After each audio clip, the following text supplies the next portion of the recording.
주의 은혜 가운데 또 한 주간의 삶을 지내고 또 하나님의 축복과 은혜를 사모해서 오늘 예배 자리에 나왔는데 하나님께서 크신 은총으로 축복으로 또 함께 하실 줄로 믿습니다. 오늘 시편 69편 1절로 36절까지 좀 긴 구절이었습니다만은 우리가 교독하면서 또 은혜를 또 새겨보게 되었습니다. 오늘 제목은 고난을 넘어 구원으로란 제목입니다. 역시 우리 사진 그림 하나 볼까요? 우리가 구글이나 검색창에 다윗이라고 치면 저 그림이 제일 먼저 뜹니다. 다윗이 이제 하나님 앞에 비파와 수금으로 찬송을 돌리면서 그의 눈이 어디를 향해 있죠? 하늘을 향해 있는 다윗의 영성을 드러내는 그림입니다. 다윗은 왕이었지만 고난을 피해가지 못했죠. 어려움과 환난이 그를 항상 따라다녔습니다. 그러나 다윗의 시야는 고난과 어려움에 매몰되지 않고 항상 바라보기를 하늘을 향해 있었어요. 저 그림은 다윗의 영성을 그대로 드러내고 고난 중에도 하나님께 찬송을 올려드리는 그런 다윗의 모습입니다. 내려주시면 되고요.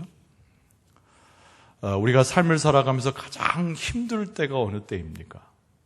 우리의 삶의 행위와 우리의 말들이 아주 억울하게 누명을 씌우는 결과를 드러낼 때 가장 힘듭니다.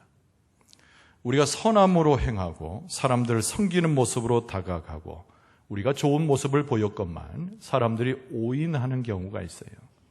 나쁜 사람 취급을 하고 우리의 좋은 마음을 그대로 알아주지 못할 때입니다. 선의로서 사람들을 잘 연결해서 잘 해보려고 했습니다. 그러나 사람들은 악의로 우리의 마음을 받아들일 때가 의외로 많아요. 억울함을 겪게 되는 그 절체절명의 어려운 순간이죠. 여러분, 그보다도 더 우리를 힘들게 하는 것이 있습니다.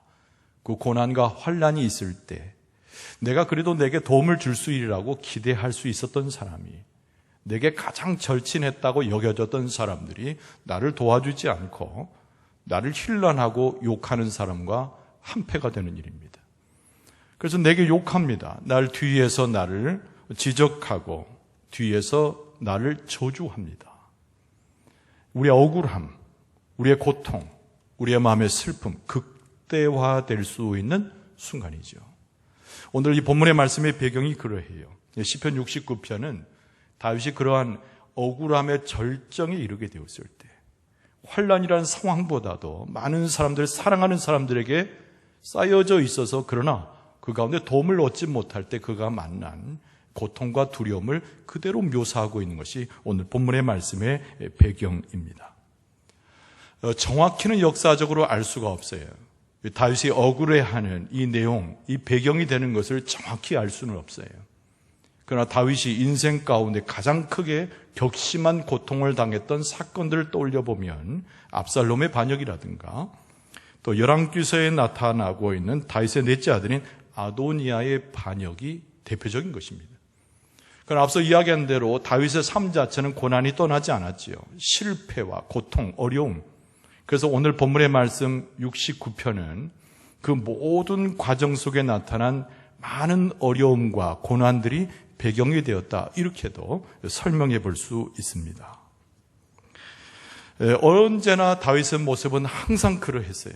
사람들은 고난을 당할 때 항변하기도 하고 따지기도 합니다마는 다윗은 항상 하나님 앞에 기도하기 위한 자리로 늘 나오는 사람이었죠. 이게 다윗의 영성입니다. 고난, 어려움, 억울하게 나를 모반하는 사람들, 거기에 빠지지 않고 기도의 자리에 나왔다는 거예요. 오늘 본문의 말씀은 기도십니다. 그러면서 한편으로는 하나님 앞에 자기 자신을 다 내오는 비탄에 가까운 시이기도 하지만은 하나님을 찬송하는 다윗의 영성을 또 엿보게 하는 시가 오늘 본문의 말씀이죠. 오늘 이 본문의 말씀을 우리가 대하면서 여전히 삶의 환락과 고통 속에 있는 우리의 심정을 하나님 앞에 같이 내어놓는, 똑같이 기도하는 우리의 심정을 하나님 앞에 드릴 수 있어야 됩니다. 다윗은 도대체 하나님 앞에 나아가는 기도의 자리에서 하나님을 어떻게 배웠는가? 또 하나님을 뵙고 나서 그에게 생겨났던 하나님이 주신 소망은 무엇인가? 오늘 본문의 말씀은 이 다윗과 동일시되고 있는 우리의 심정이 하나님 앞에 나아가는 똑같은 마음으로 이 시를 대할 수 있다는 거예요. 여러분, 첫 번째로 다윗은 오늘 시의 전반부에 수렁에 빠진 듯한 자신을 묘사하고 있는 그런 식구들을 계속 싣고 있습니다. 수렁에 빠진 것과 같은 자기 자신의 모습, 환란에 빠졌으나 이렇게 세우지 못하고 헤어나지 못하는 자기 자신의 모습을 묘사했다는 것이죠. 여러분, 1절과 2절에 보면은 하나님이 나를 구원하소서, 물들이 내 영혼에까지 흘러 들어왔나이다. 2절 말씀에 나는 설 곳이 없는 깊은 수렁에 빠지며 깊은 물에 들어가니 큰 물이 내게 넘치나이다. 이렇게 이야기했어요. 비유적 표현이긴 하지만은 수렁에 빠진 자기 자신의 모습을 하나님 앞에 자세히 묘사하고 고하고 있는 거죠. 여러분, 여기서 말하는 수렁의 특징이 무엇입니까? 늪과 같은 것인데 우리가 영화나 TV 같은 데 이렇게 보면, 우리나라에 흔치 않습니다만은 어떤 다른 나라의 숲이나 계곡에 보면은 상이만큼 늪이 있어요. 이 수렁이라고 하는 것은 움직이면 움직일수록 한 번 빠지면 계속 빠져들어가는 특징을 갖습니다. 자기 자력의 힘을 가지고는 나올 수 없는 것이지요. 그러니까 이 오늘 본문의 말씀에 다윗이 이 수렁에 빠진 자기 자신을 묘사하고 있는 것은 희망도 없고 자기의 힘으로 나올 수 없고 자기는 능력 없고 연약한 자라고 하는 것을 하나님 앞에 비유적으로 설명하고 있는 것입니다. 여러분, 다윗이 당하고 있는 이 고난의 핵심이 무엇일까? 여러분, 그것은 다른 것이 아니라 그 마음에 찾아온 고통입니다. 그러니까 상황보다도, 자기가 처해 있는 환경보다도 다윗의 마음을 지배하고 있었던 그 고통의 마음이 다윗의 고난의 핵심이라는 거예요. 그래서 4절 말씀에 보면 이렇게 썼습니다. 까닭 없이 나를 미워하는 자가 나의 머리털보다 많고 그랬어요. 부당하게 나의 원수가 되어 나를 끊으려 하는 자가 강하였으니 내가 빼앗지 아니한 것도 물어주게 되었나이다 그랬습니다. 자기의 무기력함을 고백하는 거죠. 억울함을 호소하는 거죠. 그리고 스스로 이 자리에서 나올 수 없음을 하나님 앞에 고백하고 있습니다.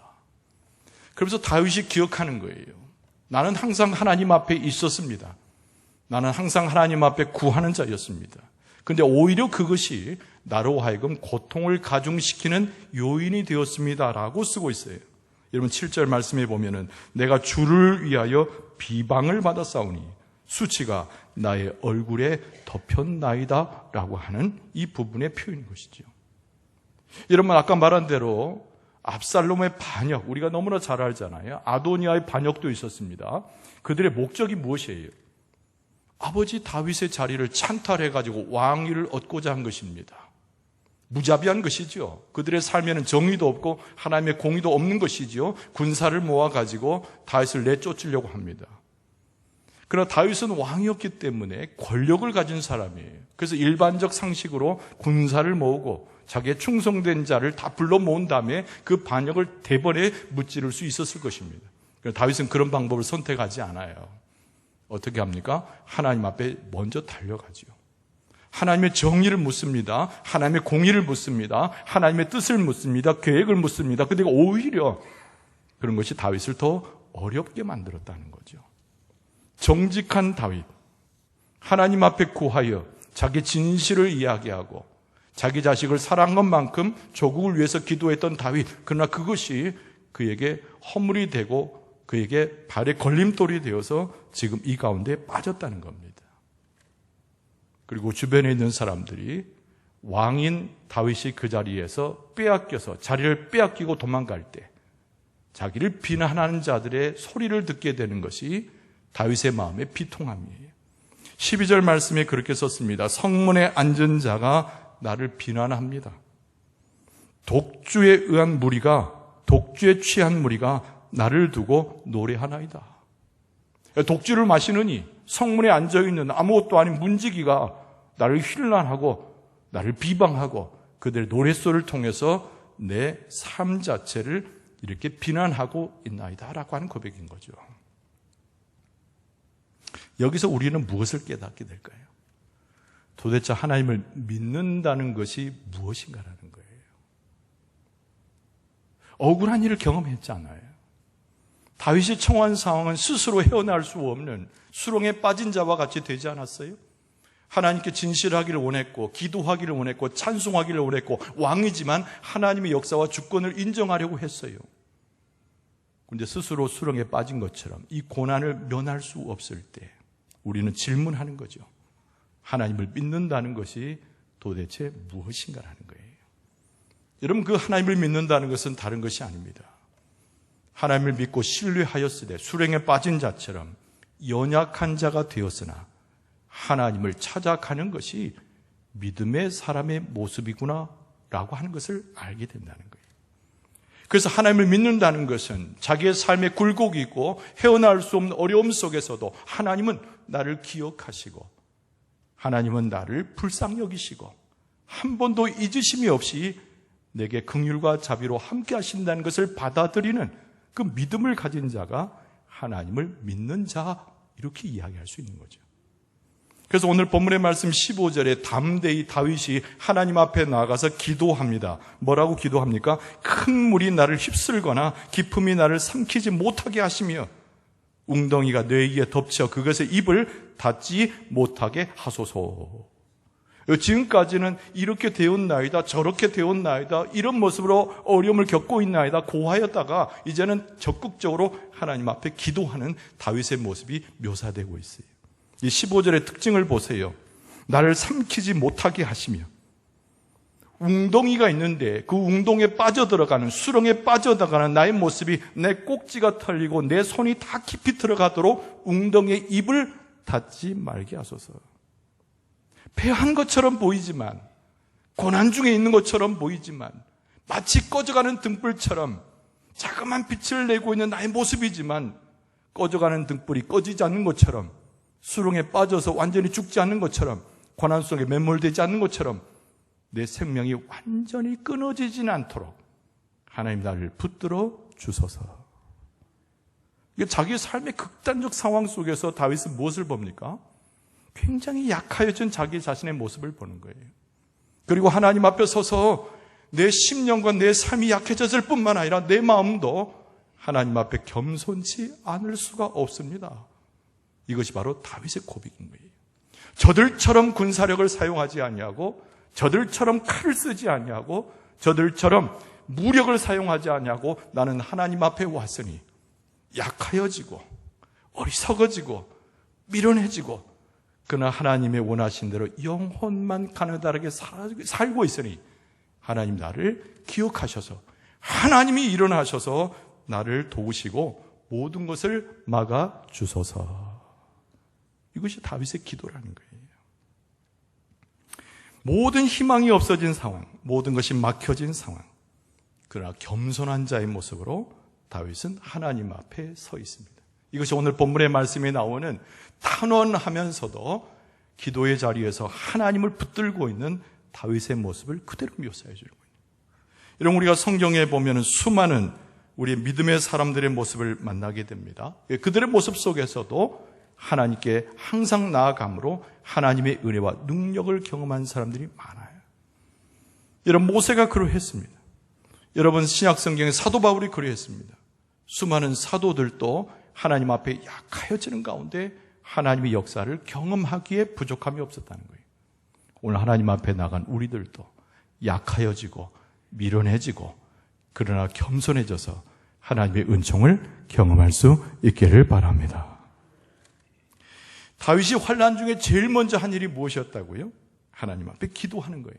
시편 18편 6절에도 보면은 내가 환난 중에서 여호와께 아뢰매 나의 하나님께 부르짖었더니 그가 그의 성전에서 내 소리를 들으시며 그의 앞에서 나의 부르짖음이 그의 귀에 들렸도다. 할렐루야. 아뢰다, 부르짖는다. 이 표현은 하나님께 나아간다는 얘기예요. 하나님을 신뢰해서 그 앞에 선다는 것을 말씀하고 있습니다. 바로 다윗은 환난을 당할 때 제일 먼저 하는 일로 하나님 앞에 기도의 자리에 나가 하나님을 구하고 하나님의 은혜와 자비를 사모했다는 거예요. 여러분, 우리의 모습이 환난 중에 있습니까? 죽기 직전의 상황으로 고통에 있습니까? 숨을 헐떡거리면서 금방이라도 죽는 자의 모습이 됩니까? 여러분, 다윗의 모습을 닮아서 하나님께 기도하는 자리에 나가 하나님의 은혜와 자비와 그 능력을 구할 수 있기를 바랍니다. 두 번째로 오늘 본문의 말씀은 당연히 다윗의 낮아지심, 그 겸손에 대해서 강조하고 있는 본문을 만납니다. 오늘 5절 말씀에 보면 하나님의 주는 나의 우매함을 아시오니 나의 죄가 주 앞에서 숨김이 없나이다. 그랬어요. 여러분, 다윗은 자기를 대적하는 사람들 앞에서는 당당하지요. 나는 억울함이에요. 나의 선의와 내가 함께하고자 했던 나의 마음을 알아달라고 하는 당당한 외치는 소리를 할 수 있어요. 그러나 다윗은 하나님 앞에 섰을 때만큼은 가장 낮아지는 자의 모습으로 자기의 어리석음과 자기의 연약함을 고백하고 있습니다. 그 누구도 하나님 앞에서 당당할 수 없죠. 우리는 하나님 앞에 섰을 때 가장 낮아지는 자로, 겸손한 자로, 연약함으로 하나님 앞에 엎드려질 수 있어야 됩니다. 하나님께서 우리의 그러한 모습을 보시고 우리에게 자비와 긍휼로 함께 하실 줄로 믿습니다.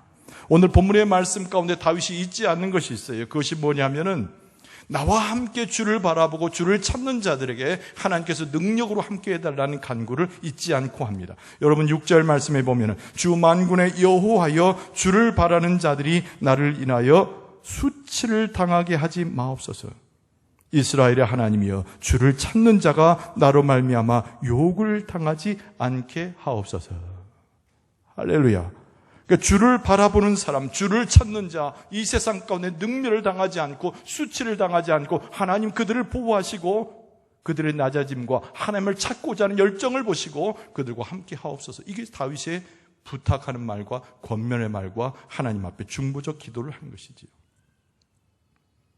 여러분 창세기 32장에 보면은 우리가 너무나 잘 아는 한 사람의 인물을 보게 되는데 그 사람의 이름은 야곱이라고 하는 사람입니다.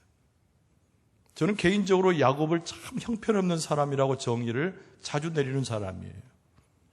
야곱은 속이는 자였습니다. 야곱은 거짓말하는 자였습니다. 장자의 계보도 들지 못하는 경건치 못한 자였어요. 그러나 야곱은 하나님 앞에 행하기를 원하여서 그 축복을 인정했나마지 떠나는 길에 야복강가에 이르는 장면이 창세기 32장의 본문입니다. 거기에 보면 어떤 내용이 쓰여져 있습니까? 야곱이 밤새워서 천사와 씨름했다는 거예요. 그 장면을 상상해 보면 얼마나 끈질기고 얼마나 거친 것이었는가, 얼마나 무모한 것이었는가. 야곱의 모습이 흠모할 만한 모습이 아니었다는 거예요. 근데 하나님께서는 야곱의 그 기도와 모습을 긍휼히 여기시고 야곱의 이름을 이스라엘로 바꿔주는 축복을 내리십니다. 왜 그렇습니까? 야곱이 그 상황에서도 하나님 앞에 낮아진 자로 하나님의 은혜와 하나님의 역사와 하나님의 주권과 하나님의 축복만을 비롯기에 밤새워서 하나님을 인정하는 기도를 드렸다는 거예요. 우리도 낮아진 모습 가운데 밤을 새서라도 하나님께서 우리의 기도를 들으신다는 확신을 가지고 천사와 씨름하듯 우리의 환도뼈가 부러지는 일이 있어도 겸손하게 낮아져 하나님 앞에 기도하면 야곱을 긍휼히 여기시고 오히려 그 삶을 축복으로 바꾸셨던 그 하나님의 은혜를 경험하게 될 줄로 믿습니다. 여러분 누가복음 11장에 보면은 예수님께서 드신 비유가 나와요. 떡 세 덩이를 구하기 위해서 친구를 찾아간 사람에 대한 비유입니다. 밤새 문을 두들겨요. 떡 세 덩이를 빌려달라고. 그런데 그 고함 소리를 듣는 사람은 떡을 구하는 사람의 친구였습니다. 근데 결국 내주게 되지요. 예수님께서 뭐라고 말씀하셨습니까? 누가복음 11장 8절에 내가 너희에게 말하노니 비록 벗됨으로 인하여는 일어나서 주지 아니할지라도 그 간청함을 인하여 일어나 그 요구대로 주리라. 할렐루야. 이 떡 세 덩이 그 친구에게만 얻을 수 있음을 아는 이 친구가 같은 친구고 동년배이고 함께 어우러져서 위상도 같은데 부끄러움을 개의치 아니하고 자기 삶에 필요한 것을 얻기 위해서 밤새도록 그 친구를 괴롭게 해서라도 떡 세 덩이를 가져간 것은 예수님께서 말씀하시길 마치 하나님 앞에 간청하여 기도하는 자의 모습으로 자기 친구인 딱지도 버리고 자기의 스스로의 자존심도 버리고 하나님 앞에 엎드려졌으니 그 친구가 떡 세 덩이를 내주는 것처럼 하나님께서 우리에게 주시지 않겠느냐. 할렐루야. 떡 세 덩이가 아니라 30덩이 300덩이를 구해도 하나님 앞에 간청하는 우리의 기도, 하나님을 인정하는 겸손한 기도는 하나님께서 반드시 들으실 줄로 믿습니다. 여러분, 누가복음 18장에 나오는 재판장의 비유도 마찬가지예요. 억울한 여인이 있었습니다. 재판장을 쫓아갑니다. 계속 부르짖어서 이야기합니다. 그 재판장에게 자기의 유리한 재판을 해줄 것을 요청합니다. 밤낮으로 부르짖습니다. 들어주죠. 똑같은 이치입니다.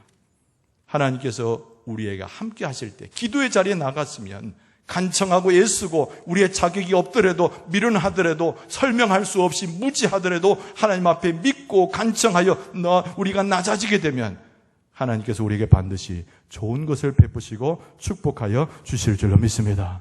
어떤 사람들이 비난합니다. 그렇게 기도한들, 그렇게 부르짖은들 도대체 하나님이 어디 있어서 내게 응답하신다는 것인가? 하나님이 어디 있어서 내게 축복을 주신단 말인가? 많은 사람들에게 축복을 줘도 너에게 줄 것은 없을 것이야 라고 말하는 사람들이 있어요. 여러분, 단호하게 거부해야 됩니다. 하나님께서 그 말씀 우리 머릿속에서 지우시고 우리가 어떠하든지 가장 작은 자의 모습으로, 미련한 자의 모습으로, 우매한 자의 모습으로, 작은 자의 모습으로, 어리석은 자의 모습으로, 연약한 자의 모습을 구할지라도 하나님을 철저히 믿고 하나님의 모든 것 되심을 인정하는 자에게 하나님께서 반드시 응답하여 주실 줄로 믿습니다. 바로 그것이에요. 이 다윗이 지금 우리에게 보여주고 있는 것은 하나님 앞에 소상히 모든 것을 아리고 자기는 아무것도 아님을 고백하고 신실한 자들이 주를 찾을 때에 하나님께서 그들의 수치를 다 없애하여 주시고 들어달라는 기도를 통해서 하나님의 위대함을 인정하고 하나님 앞에 나가는 다윗의 모습을 보여주셨다는 거예요. 여러분, 하나님 앞에 신실한 자가 누구입니까? 여러분, 신실하다라고 하는 것은 하나님께만 쓸 수 있는 표현인데, 그러나 유일하게 하나님께 신실하다고 인정받는 자가 누구입니까? 믿음으로 간구할 수 있는 사람, 하나님께서는 그 의인의 간구를 물리치지 아니하시고 들으신다고 확신하는 사람, 그가 하나님의 약속을 의지하는 신실한 하나님의 백성인 줄로 믿습니다. 여러분, 오늘 본문의 말씀은 우리에게 무엇을 교훈합니까? 하나님의 사람, 그 뜻의 의미를 다시 한번 일러주죠. 하나님께 속한 사람, 하나님 앞에 나가서 부르짖는 사람, 어떤 사람입니까? 억울함과 고통 속에서도 그 억울함과 고통의 환경에 매몰되는 것이 아니라 희망을 잃지 않고 하나님 앞에 나오는 사람을 하나님의 사람이라고 인정해 주시는 줄로 믿습니다. 하나님은 공의로우신 분이어서 우리가 판단하기 전에 선악간의 모든 것을 판단하실 수 있는 분이에요. 하나님은 인자와 사랑으로 함께 하시는 분이기 때문에 나의 허물이 있고 연약함이 있어도 우리의 입장에 서셔서 나와 동지가 되시고 나의 배우가 되시고 나와 함께 하셔서 우리를 돌보시는 분이 여호와 하나님이신 줄로 믿습니다. 그 하나님께 속한 자가 하나님의 사람인 거예요. 여러분, 다윗은 하나님의 사람으로 오늘 본문의 말씀에 보면 하나님 앞에 서 있는 자가 되었습니다. 비록 환경이 수렁에 빠진 것처럼 허우적될 때 더 깊이 들어가는 공포 속에 들어가도 하나님, 내 손을 잡아주세요. 하나님, 나를 일으켜 세워주세요. 나는 하나님만이 나의 구원자임을 믿습니다 하고 선포했던 이 다윗의 모습과 이 선포가 우리의 것이 되어야 될 줄로 믿습니다. 하나님은 우리의 하나님이시고 하나님은 우리를 긍휼히 보시는 분이고 우리와 함께합니다. 우리는 고난을 넘어갈 수 없고 고난을 해결할 수 없으나 하나님은 우리에게 구원을 주시는 분이기 때문에 고난을 넘어가 구원을 주신 하나님을 만날 수 있도록 우리를 이끌어 주실 줄로 믿습니다. 축복의 말씀을 드립니다. 하나님께서 이 밤에 여러분을 만나주신 것처럼 평생의 삶이 여러분의 삶을 개입하시고 여러분에게 은혜와 축복을 더하실 줄로 믿습니다. 하나님의 사람이 되어지고 믿음 있는 사람이 되어지고 하나님만을 고백하는 사람이 되어서 다윗의 영성을 따라서 우리도 하나님을 만나 모든 것 가운데 함께 하시는 하나님의 능력을 체험할 수 있기를 바랍니다. 낮아지고 겸손하고 우매한다 고백하면서 오히려 지혜롭고 능력이신 하나님을 만날 수 있기를 바랍니다. 하나님의 은총이 충만해서 고난을 이겨낼 뿐만 아니라 하나님의 영광에 이를 수 있는 여러분과 저의 모습이 되어질 수 있기를 주의 이름으로 축원합니다.